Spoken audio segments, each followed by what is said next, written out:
Yo, what is going on, everyone? My name is Nick, or the Notorious Fantasy, and in today's video, we're going to be talking about my week number 11 running back start or sit decisions for fantasy football in 2021. Inside today's video, we're going to be going in depth into every single matchup from Thursday Night Football all the way until Monday Night Football, and I'll be telling you guys whether I believe you should start or sit the running backs in every single matchup. But before we could get into things, I would like to ask, if you are new to the channel and you do end up enjoying today's video, to please make sure to hit that subscribe button down below. Not only is it free, I put out content every single day to help you guys win your 2021 Fantasy Football Championship. And while you're down there, whether you are new to the channel or not, please make sure to hit that like button down below to help boost this video up the algorithm so that more beautiful people like yourself can see today's video. I'd also like to ask if you guys are on Twitter and would like to follow me on there, to please do so at NotoriousFNTSY. The link to my Twitter is also down below in the video description. So without further ado, let's get into my week number 11 running back start or sit decisions. We begin with tonight's game, Thursday Night Football, the New England Patriots at the Atlanta Falcons. Cordero Patterson is doubtful in tonight's game. It seems very unlikely that he ends up suiting up tonight, but they haven't ruled him out, so there's definitely like a 1% chance that he ends up playing, but in my opinion, I do not believe Cordero Patterson will end up playing tonight up against the Patriots defense. In this game, a lot of people are going to talk themselves into Wayne Gallman because, hey, up against the Dallas Cowboys last week, while the Atlanta Falcons got their back blown out, hey, Wayne Gallman saw some serious usage at the end of the game. Why was that? It came out that Arthur Smith said that, hey, when we took Matt Ryan out of the game and when we put Josh Rosen into the game, that's why we didn't see much Mike Davis, because we didn't want Mike Davis to get hurt because there was such a quick turnaround to Thursday Night Football. So they already knew they were going to be likely without Cordero Patterson. So they said, hey, let's not risk it. So let's put Wayne Gallman into the game because we don't want Mike Davis getting hurt. So Wayne Gallman had a very solid finish to that game up against the Dallas Cowboys. So I think that a lot of people are going to be pretty high on him tonight up against the New England Patriots, when in reality, Arthur Smith basically told us that he was only seeing this work because they didn't want Mike Davis to get hurt. So out of the two running backs tonight, if I had to start one, it would be Mike Davis. I think Mike Davis could have an all right game tonight. But then again, Mike Davis hasn't really shown us all that much this season. And plus, he's going up against the Patriots, who just shut down a mighty run-heavy attack of the Cleveland Browns. I am very scared about Mike Davis tonight, and I don't want anything to do with Wayne Gallman for the Patriots. It appears that Damian Harris is going to be good to go to play tonight in this game, so I will be playing Damian Harris. This situation is a bit annoying because I do realize that if you have Ramondre Stevenson, that this would be a spot that if Damian Harris wasn't playing, that Ramondre Stevenson could be a top 5 running back. This man absolutely dismantled the Cleveland Browns last week, but the problem here is that when Damian Harris returns, it's not going to be a 50-50 split between Harris and Ramondre Stevenson. Damian Harris is still going to be the lead back on the team, but if things do get nasty, if they do end up beating the ever-living shit out of the Atlanta Falcons, we will be seeing Ramondre Stevenson late in the game, so I am fine starting both of the running backs, but I'm definitely a lot more comfortable starting Damian Harris. Next up, we move to the Sunday slate of games with the New Orleans Saints at the Philadelphia Eagles. It does appear that Alvin Kamara is going to be good to go, going to get the nod to play in this game. If Alvin Kamara does not end up playing, then I'm playing Mark Ingram. Mark Ingram looked very good last week in their game. It was very obvious to play Mark Ingram last week because when Alvin Kamara isn't there, playing the backup running back, it was Latavius Murray in the past, obviously the last couple of years. This year, it is Mark Ingram. It is just so obvious because Mark Ingram isn't just some bum. He still has enough juice left in the tank, and when the Saints lose Alvin Kamara, it's not like they just stray away from the run. They're still trying to run the ball a lot up against the Philadelphia Eagles. If Alvin Kamara is not good to go, because I wouldn't say that it's a 100% lock that Alvin Kamara does play, then Mark Ingram would fit nicely as a starting running back, but if Alvin Kamara does play, then I don't really want to be playing Mark Ingram. Now, for the Philadelphia Eagles, it appears that Miles Sanders is going to be returning in this game, and Nick Sirianni has finally started to commit to the fucking run. They started to realize that, hey, maybe if we run the football just a little bit, we can win these games. And it's shocking, right? Hey, if you actually run the ball, then maybe the defense won't just know you're passing every time. Shocking, right? But now with Miles Sanders back, this seems like it is going to be the most convoluted running back by committee in the NFL. Miles Sanders is going to be seeing some work. I assume he's going to be the number one or the leader in the committee of Philly, but they still have Jordan Howard, who's been playing quite well. They still have Boston Scott. They still have Kenneth Gainwell. So while Miles Sanders is back, and you might be like, holy shit, now I can finally play him in my lineup because the Eagles are running the ball. I think the Eagles are going to be running the ball, but I don't think you could be 100% confident that Miles Sanders is going to be the clear lead back in this game. So I would look elsewhere when it comes to the Philadelphia Eagles running backs in this game, and probably going forward until we see a clearer picture of this backfield. Next up, we move to the Miami Dolphins at the New York Jumbo Jets. In this one, I'm going to start Myles Gaskin, but I'm going to tell you to start Myles Gaskin, but I want you to understand that there is always risk when it comes to Myles Gaskin, because this is a beautiful matchup. It's the Dolphins going up against fucking Joe Flacco. This game could be a blowout. The Miami Dolphins defense has looked unreal as of recently. They looked amazing last week on Thursday Night Football up against the Ravens. I expect the Dolphins to beat the fuck out of the Jets. But on the same side of that argument, I understand that even if the Dolphins are winning by 1 million, that Myles Gaskin may just get lost, because the team has never really committed to giving the rock correctly to Myles Gaskin. So I expect him to have a solid game here. But the risk is the fact that the coaching staff are just too fucking stupid to use Myles Gaskin correctly. So play him, but understand that risk. For the Jets, this is going to be a bad game. Like I said, I am very nervous for all of these Jets players. But if Joe Flacco is smart at all, he is going to dump the ball off to Michael Carter. And we are going to see Michael Carter have at least a decent showing in this matchup. Now, I think his upside is limited by the fact that Joe Flacco is starting, because we all know that Magic Mike White just dumps the ball off so often to Michael Carter, and a lot of Michael Carter's value as of the last couple of weeks comes from the fact that Mike White just loves to throw him the ball. At the end of the day, I still think Michael Carter will be all right, because the Dolphins' run defense isn't all that great. But I am still a little bit worried when it comes to Michael Carter. For the Jets running backs, they also have Ty Johnson, a couple of other running backs behind Carter. I don't want to feel comfortable starting them. And then for the Dolphins' backup running back, it would be Salvon Ahmed. But to me, he is not worthy of a start. Next up, we move to the Washington football team at the Carolina Panthers. And the Washington football team's running back situation is so confusing. It is so fucking confusing. And I don't think any week we are going to have clarity going into the game. I think every single week, I might think that, oh, now that Antonio Gibson is good, he had a good game last week. He was sucking complete and utter donkey cock in terms of fantasy football for the last 3 games, has a good game last week up against the Bucs. So I'm like, you know what? Now we can believe in Antonio Gibson, and it would not surprise me at all if Antonio Gibson was down in the dumps and J.D. McKissic magically had 35 points up against the Panthers. All year, all season, this running back situation in Washington has been so confusing. It makes you want to pull the fucking hair out of your head. But at the end of the day, based upon what we saw last week, I'm going to start Antonio Gibson. I'm not fully confident in it, but I'm going to play him. For the Panthers, when Christian McCaffrey's healthy, guess what? You're going to play him. But Nick, Cam Newton's going to steal some of his touchdowns, okay?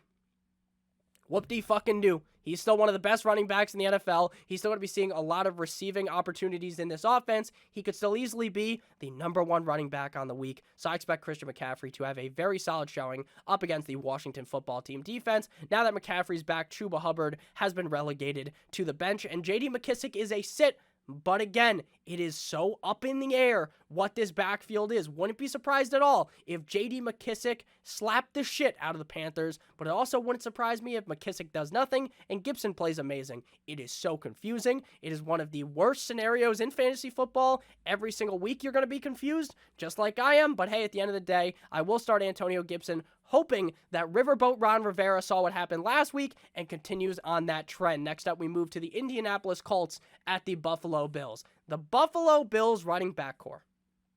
What is this? How is Zach Moss getting out-touched, getting outworked by Matt Breida? Matt Breida in 2021. Devin Singletary, not doing much either.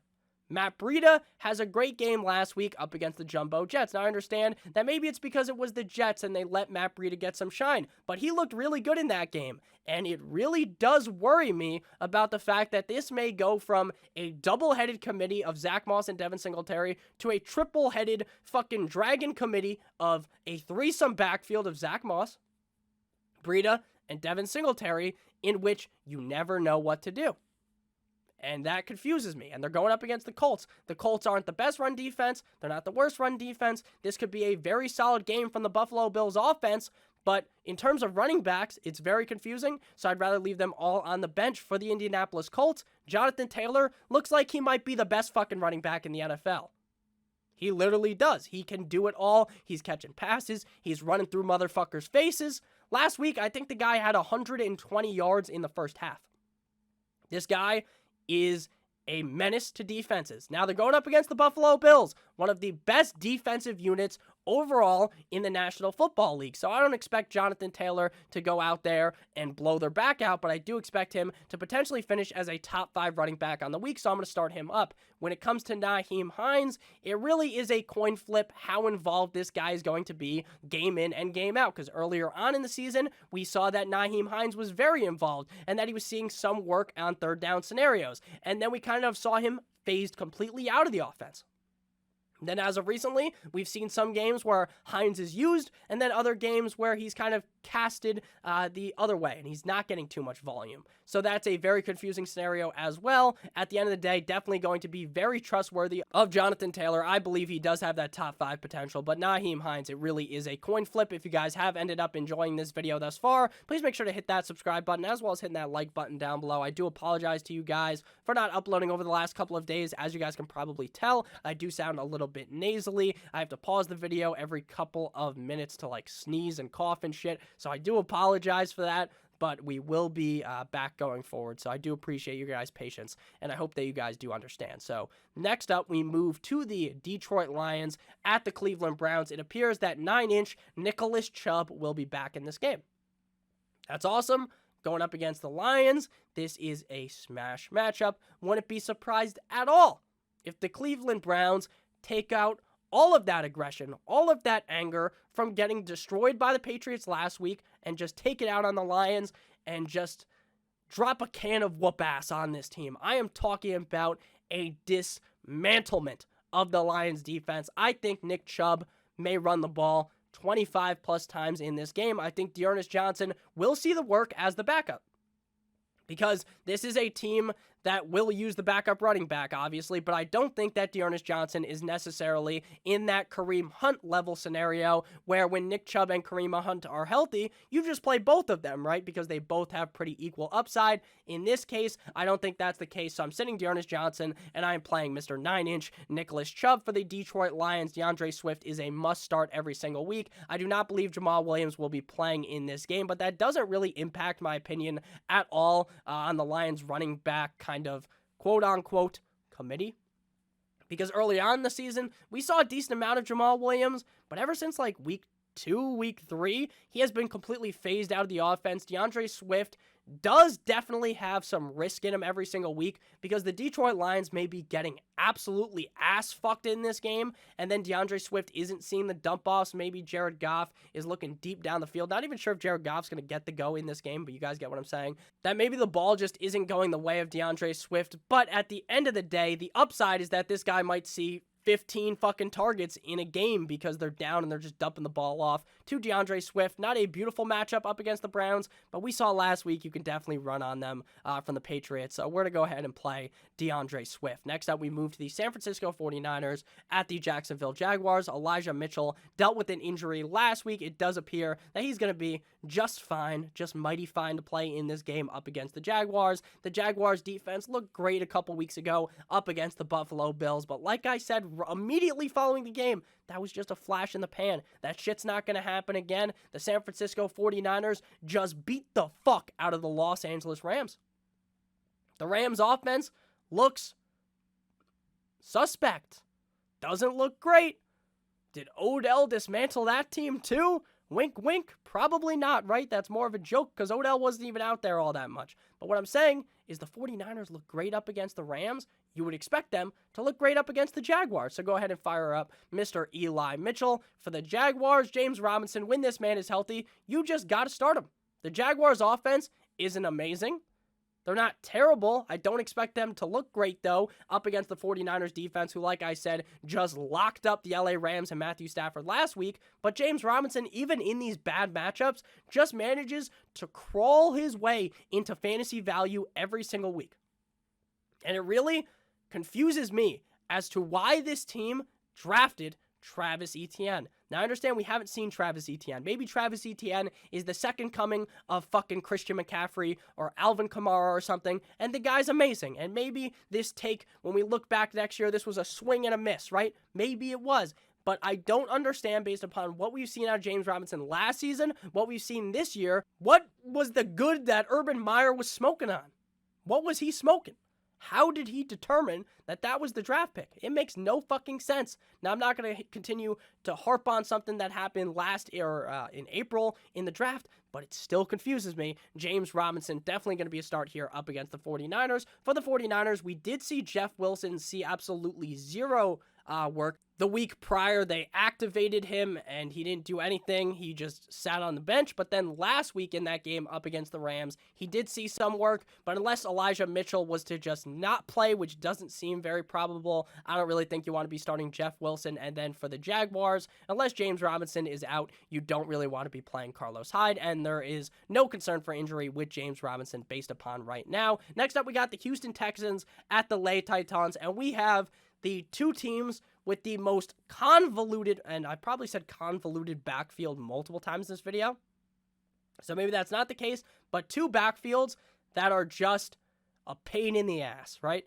You got the Houston Texans. They've got David Johnson. They've got Phillip Lindsay. They used to have Mr. Big Trust Woo-Woo, Mr. Mark Ingram. He's not there anymore, but they still have Rex Burkhead. They have a lot of names there. But what do they do for fantasy football? Basically nothing. And they're going up against the Tennessee Titans, whose defense looks fucking unstoppable. So why are you going to start any Texans running backs? Don't talk yourself into that. And then we got the Titans. They've got Adrian Peterson. They've got Donta Foreman. They've got Jeremy McNichols. Now, after Derrick Henry ended up getting hurt and then they ruled out him for the rest of the regular season, he may be back for the playoffs, everyone was all talking about AP and Jeremy McNichols. I was as well. I was thinking, oh, it's going to be Adrian Peterson, it's going to be Jeremy McNichols, and most likely it's going to be this kind of confusing running back by committee, but you could pick up both of them. And then it turns out that we were just sleeping completely, taking a fucking snooze on Donta Foreman, who looks like he may be the number one running back on the team. But with that said, at any point, it could go from Donta Foreman to Adrian Peterson to Jeremy McNichols. There is zero clarity in the situation on the backfield in Tennessee. Now, gun to the head, Nick, which one do you want to start? This is a great matchup up against the Texans. I would tell you Foreman because he led the team in rushing attempts last week. But is that set in stone that he is the numero uno, the number one guy there? No. I believe this is also a revenge game because I'm pretty sure Donta Foreman was on the Texans. So maybe you want to talk yourself into that. But at the end of the day, a very confusing situation. Don't start any of the running backs in this matchup. Next up, we got the Green Bay Packers at the Minnesota Vikings. The Cheeseheads lose Aaron Jones for at least the next one or two games, which to me seems a little bit on the lower term or the lower end of her timetable, right? That seems kind of quick, but hey, maybe, again, I'm just as much of a doctor as fucking Johnny Sins, so, maybe I'm just completely wrong, but maybe Aaron Jones misses more time. But again, knock on wood, we don't root for injuries. A.J. Dillon going up against the Vikings, he slotted in perfectly last week up against the Seattle Seahawks after Aaron Jones went down. Now, we've seen all season that A.J. Dillon has kind of continued to see a more increased workload. Was he ever going to derail Aaron Jones? No. Because Aaron Jones is so good, there's no way that you can just derail Aaron Jones with A.J. Dillon, but A.J. Dillon was continuing to see a little bit more work every single week and was kind of a pest to Aaron Jones because you did know, oh, fuck, maybe they'll throw A.J. Dillon in here, and maybe that won't be the greatest for Aaron Jones. But now, without Aaron Jones, it's A.J. Dillon's time to shine. He looked great up against Seattle last week. I would not be surprised at all if he was the number one running back in fantasy football this week up against the Minnesota Vikings. I think this could be a very close, high-scoring game. I love A.J. Dillon in this matchup for the Vikings. I also love Dalvin Cook. Surprise. How shocking. I like one of the best running backs in the NFL going up against the Packers. I understand the Packers shut down the Seahawks last week, but that's probably because Russell Wilson wasn't 100% ready to go, which is something that I was talking about all week, that maybe Russ wasn't going to be good to go. Maybe he's coming back too quick. And I think that was the case. So for the Packers, we're going A.J. Dillon. And for the Minnesota Vikings, we're going to start up Dalvin Cook. And obviously, they also have Alexander Mattison. But unless Dalvin Cook is hurt, Alexander Mattison doesn't really grace the field all that much. Next up, we got the Baltimore Ravens at the Chicago Bears. Now, if Latavius Murray does not end up getting the nod to go in this game, I will take Devontae Freeman and elevate him to be a starting running back. I say that because I feel as though it is pretty clear that without Latavius Murray, that Devontae Freeman is the number one guy. They just got rid of Le'Veon Bell. They'll probably give Tyson Williams some work in this game, but at the end of the day, I think Devontae Freeman is the guy. But with Latavius Murray back, he was the lead back early on in the season.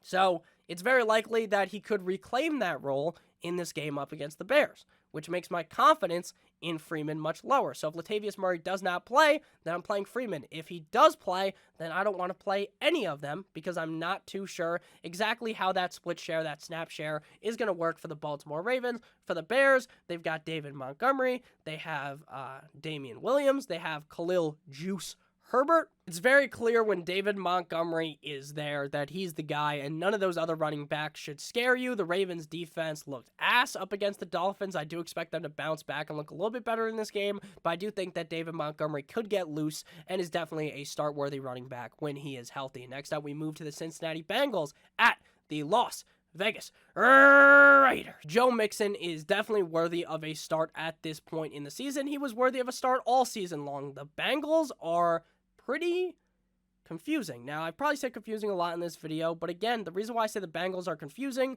is because they lose to like the Jets. They have these games where they look really good. Then there's other games where they don't really show up to play.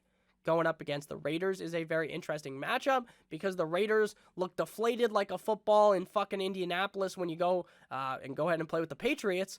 It doesn't look great there for the Raiders. Things haven't been looking as great. So Joe Mixon could be in for a solid showing here. Definitely willing to start him. Josh Jacobs willing to start him as well because it seems as though the Raiders just have this full belief in Josh Jacobs and they just keep feeding him the rock every single game. Do I believe that's the best strategy to win the game? Maybe, maybe not. But in terms of fantasy football, you got to play him. Then we got Kenyon Drake as well for the Raiders. This guy has some games where he looks like he's going to be heavily involved, and there's other games where he's not so involved. This week going up against the Bengals, this could be a higher scoring game, which helps Kenyon Drake out a lot more. Now, I thought the same thing going up against the Kansas City Chiefs, that we would see a little bit more of Kenyon Drake last week, but the Chiefs obviously blew the back out of the Las Vegas Raiders. They demolished the Raiders, and Kenyon Drake was basically nowhere to be found. So I hope that this is a game where we see more work out of Drake because I don't love a lot of the running backs this week. Not super confident in Drake. Definitely willing to play him, though. And then Samaje Perine, the backup running back for the Bengals, is going to be a sit when Mixon is healthy. He is the guy on the team. Next up, we got the Arizona Cardinals at the Seattle Seahawks. Now, we talked about the Seahawks a little bit earlier when I was addressing the Packers. Did Russell Wilson come back a little bit early? I think so. He didn't look great up against the Packers. They didn't even score a single point in that game. Alex Collins, all the running backs, they don't look great. Seems like Chris Carson is just never going to be back, which sucks.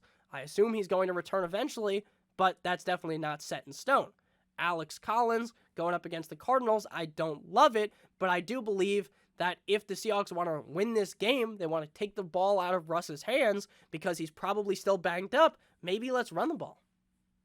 Maybe let's try to keep the game close and run the football. So I like Alex Collins, definitely not a guy that I believe is like a top 20 running back, but is a fringe top 24-esque running back on the week for the Arizona Cardinals. Obviously, without Chase Edmonds, James Conner is in must-start category. Going up against the Seattle Seahawks, who just got a train ran on them by A.J. Dillon, I expect James Conner to put up a very solid showing. He's looked great 2 weeks in a row after the injury to Chase Edmonds. The Arizona Cardinals also have Eno Benjamin, who will be seeing some work in this game, but is definitely not a guy that is very fantasy relevant. The other Seattle Seahawks running backs, they have Travis Homer. I do believe that Alex Collins is the lead back, though, so I'm going to continue to ride on the Alex Collins train. Next up, we move to the Dallas Cowboys at the Kansas City Chiefs. Are the Chiefs back, or was it a fluke? Now, a lot of people like to point a lot of the blame on the Chiefs to Patrick Mahomes' brother, and Jackson Mahomes was not at the game last week. Coincidence? Maybe. Maybe not. But here going up against the Dallas Cowboys, I'm not sure if Clyde Edwards-Helaire is going to play. And I'm also not sure the kind of role that Clyde Edwards-Helaire is going to have when he returns, because Darrell Williams has looked so much more effective than Clyde Edwards-Helaire has looked when Clyde Edwards-Helaire is healthy. So I think Darrell Williams kind of earns a spot of getting touches, and Clyde Edwards-Helaire won't be back to that quote-unquote workhorse role for the Chiefs. So I think if Clyde Edwards-Helaire plays, I don't even know if I want to start him, but if he does play, that kind of drops Darrell Williams out of the starting category as well. I hope he doesn't play because I love this matchup for Darrell Williams. For the Dallas Cowboys, obviously you're going to play Ezekiel Elliott. When it comes to Tony Pollard, you really need that random-ass touchdown to go your way, and I'm not in the business of randomly predicting that he's going to score. So to me, he is going to be a sit. Next up, we move to the Pittsburgh Steelers at the LA Chargers. These are two no-brainers. Najee Harris for the Steelers. This guy has looked great. The guy has the upside to see 10-plus targets every single game because the Steelers' offense seems to just funnel the ball to Najee Harris. Chargers' defense is completely atrocious. You can sniff it through the screen. You could smell the stink of the Chargers defense through the screen against the run. So I love Najee in this Sunday Night Football matchup. And then for the LA Chargers, Austin Eckler. The Chargers have also been pretty confusing. The AFC as a whole just seems like anyone could win the AFC, and it wouldn't surprise me at all. So the Chargers are one of those teams that seems kind of dicey week in and week out. Not saying that the Steelers are some type of fucking world beater either. But I will be continuing to roll out Austin Eckler because he is a focal point in this Chargers offense. Final game here, we got Monday Night Football between the New York Football Giants at the Tampa Bay Buccaneers. It appears that this is going to be the Saquon Barkley return game. Saquon Barkley has been a huge disappointment this season. The guy hasn't been able to stay healthy. Going up against the Bucs run defense, though, he can make things right here, hopefully having a solid game up against the Bucs. And then we got Uncle Lenny for the Bucs, who is the clear lead running back on the team. They have Ronald Jones. They have Giovanni Bernard, who's going to be seeing some touches as well. But Lenny is the guy, so I'm going to go ahead and say Lenny is definitely worthy of a start this week up against the Giants. This game could be pretty high scoring if the Giants are able to kind of keep up in this one. I think Leonard Fournette has the upside to score at least a touchdown or two in this matchup. And then for the Giants, if Saquon Barkley does not end up getting the nod, he does not end up getting cleared to play, they don't want to play him, then you're definitely playing Devontae Booker because Devontae Booker has looked great this season when given the opportunity. So thank you guys all so much for watching. If you did end up enjoying, please make sure to hit that subscribe button down below, as well as hitting that like button on today's video. I would appreciate it a ton. I love you guys all so much. I hope you have a great rest of your guys' day, and as always, good boy.